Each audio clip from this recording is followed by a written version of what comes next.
আমরা দুজন মিলে একটা ছেলেকে বিয়ে করব। হ্যাঁ, আমার সাথে তোরা ফাজলামি করছিস না? আরে না না আন্টি, আমরা সিরিয়াস। আমরা সিদ্ধান্ত নিয়েছি দুজন মিলে একটা ছেলেকে বিয়ে করবো আর একসঙ্গে সংসার করবো, তাই না বল? মিলির বাবা, কি? এত চিন্তা চেঁচামেচি করে বাড়ির মাথা তুলছো কেন? যদি বিয়ে করে তাহলে ওরা দুজনে একসাথে বিয়ে।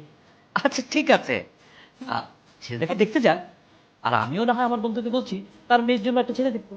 সেটা না তো, তো ওরা যদি বিয়ে করে তাহলে এক ছেলেকে দুজনে মিলে বিয়ে করবে এবং দুজনে মিলে ওরা সংসার করবে। এই এই, কি বলছো এসব? তোমার এই ঠিক আছিস? এই রাস্তার মধ্যে কেউ বাইক চালায়? বাইক নিয়ে এসে কি বাইককে বিমান মনে করেন? আপনাদের দুজনকে তো একই রকম আছে। তাতে কি হয়েছে? আপনি মেঘলা প্রশ্ন উত্তর দেন। আপনার নাম কি মেঘলা? হ্যাঁ, তো কি হয়েছে? আপনার জন্য একটু হলে আমরা রিক্সা থেকে পড়ে যেতাম। লাফাঙ্গাদের মতো বাইক চালাচ্ছেন রাস্তার মধ্যে। আচ্ছা সব বলবো, আগে বলেন আপনাদের দুজনের মধ্যে কে আইসক্রিম কিনতে গিয়েছে? কেন, কি সমস্যা? কারণ তাকে দেখে আমি ক্রাশ খেয়েছি, তাকে আমার দরকার। কে আইসক্রিম কিনতে গিয়েছিল সেটাই বলতে পারেন না, আপনি আবার ক্রাশও খেয়ে গেছেন। আই শুনেন, রাস্তা ছাড়ো, আমরা এখন বিয়ের জন্য পাত্র দিতে যাচ্ছি, আমাদের হাতে একদম সময়। শুনুন, আপনারা কি রিক্সায় করে রাস্তায় রাস্তায় ছেলে খুঁজে বেড়াচ্ছেন? চমৎকার তো। রাস্তার মধ্যে কেন পাত্র খুঁজে বেড়াবো? আমাদের জন্য বিয়ে ঠিক করা হয়েছে, তাই না রে? আমরা সেই পাত্র দেখতে যাচ্ছি, এবার রাস্তা ছাড়ো। কার বিয়ে? আমাদের দুইজনেরই। আই সরেন তো, এখন যান, আমার দেরি হয়ে যাচ্ছে, সরেন। এই সাকিব, এই সারাদিন আসলে কি এত মূল্য এখান থেকে এখানে আসতে? আমি কতক্ষণ যাবো ওয়েট করতেছি। দোষ একটা ঝামেলা হয়ে গেছে। কি ঝামেলা? আমি তো প্রেমে পড়ে গেছি। প্রেমে পড়ে গেছে? ওস কি? হ্যাঁ, প্রেমে পড়া তো ঝামেলাই। তো প্রেমে যখন পড়েই গেছিস, কিছু তো আর করার নাই। প্রেমেটা কে? যেটাকে ইনকাম করেন সেটা দিয়ে কি 2 বছর আমার খরচ আছে? না না, আমি তো আগে বিয়ে করিনি, এটাই প্রথম এবং এটাই শেষ। আমি একজনকেই বিয়ে করবো এবং তার সাথেই সারা জীবন কাটাবো। চাইলেই তো আর হবে না, আমাকেও চাইতে হবে, আমার বান্ধবীকেও চাইতে হবে। আমাকে বিয়ে করলে আমার বান্ধবীকেও বিয়ে করতে হবে। মানে কি? মানে হচ্ছে আপনাকে 6 বার গোবর বলে তারপর বিয়েটা করতে হবে, 3 বার আমার জন্য, 2 বার ওর জন্য। রাইট? মানে আমি দুইটা বিয়ে কেন করবো? কারণ ওরা চেয়েছি তাই।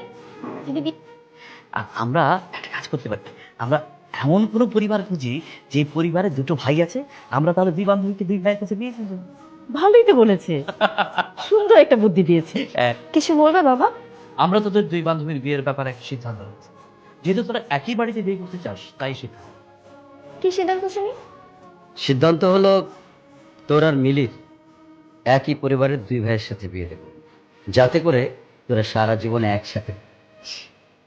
ঠিক আছে, কিন্তু আমার কিছু শর্ত আছে। কিসের শর্ত? তোমরা এরকম কিছু একটা বলবে সেটা আমরা আগে থেকেই জানতাম, এই জন্য আমরা একটা সমাধানও বের করেছি। কি সেটা? যে 2 ভাইয়ের সাথে বিয়ে ঠিক করো না কেন, সেই 2 ভাইকে এক অফিসে চাকরি করতে হবে। তা না হলে একজনের সাথে সিলেট, একজনের সাথে বান্দরবান, এগুলো চলবে না। ইনশাআল্লাহ কোনো দেখাই হবে না, এগুলো মানতে পারবো না। এসব কি ধরনের কথা? মানুষ কখন কোথায় চাকরি করবে তার ঠিক আছে নাকি? এই জন্যই তো একজনকে বিয়ে করবো, আর একজন মানুষকে 2 জায়গায় চাকরি করতে পারে? কিন্তু বাবা শোনো, আমরা দুজন একসঙ্গে থাকতে চাই, এমন পরিবার খুঁজে বের করো যেন সারা জীবন আমরা একসাথে থাকতে পারি। হ্যাঁ, আর তুমি আঙ্কেলের সাথে গিয়ে কথা বলো, যতদিন না এরকম পরিবারের দুজন ছেলে খুঁজে না পাবে ততদিন আমাদের কোনো বিয়ে নিয়ে বিরক্ত করবে না। আচ্ছা ঠিক আছে, আমি তোর আঙ্কেলের সাথে কথা বলে দেখি। তুফান হয়ে যাবে না কেন, আমরা দুজন মিলে একটা ছেলেকে বিয়ে করবো। ঠিক বলেছিস, একটা ছেলেকে বিয়ে করলে খুব মজা হবে। তো যদি আমাদের হাত আমি নিলে একদম তুই হাত বাদ দিস আর পিটাবো, নাহলে আমি হাত বাদ করতেই পিটাবি। কি হয়েছে তোর? বোকা মেয়ে, জামাইকে কি পেরানো যায় নাকি? সম্মানের ব্যাপার আছে না? বোকা তখন বললো দেখতে আসছিল ওই ছেলেটা না। আরে ওইটা না, ওই যে রিক্সা নিয়ে বললো আমি ওর ক্রাশ, কিন্তু পরে তো আমাদের দুজনকে একসাথে থেকে চিনতেই পারলো না। ওইটা হ্যাঁ, ওই ছেলেটা না।